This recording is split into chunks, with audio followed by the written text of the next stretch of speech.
Ömrümü bağladım senin yoluna, tepe taklak gitti aşkın şuuruna.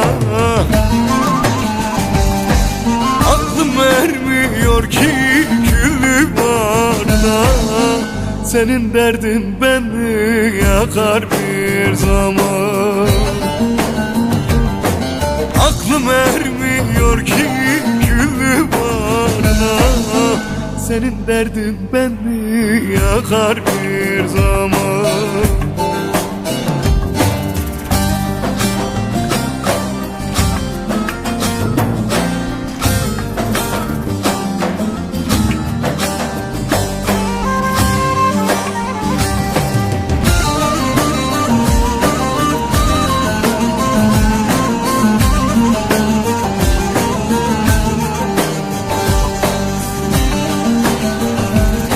Saçına kırmızı güller takarım, senin için Allah'ı yakarım. İste bu kalbimi saraya varım, senin derdin beni yakar bir zaman.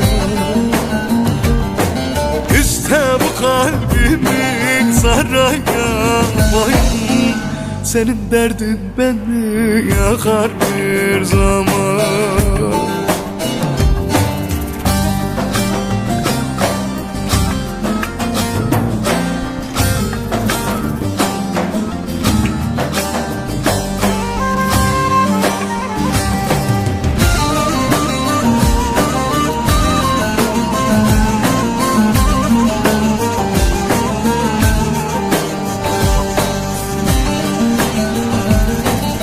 Aşık kemim yar kıymetin bilmedim, bu nasıl sevdaymış yüzüm gülmedi.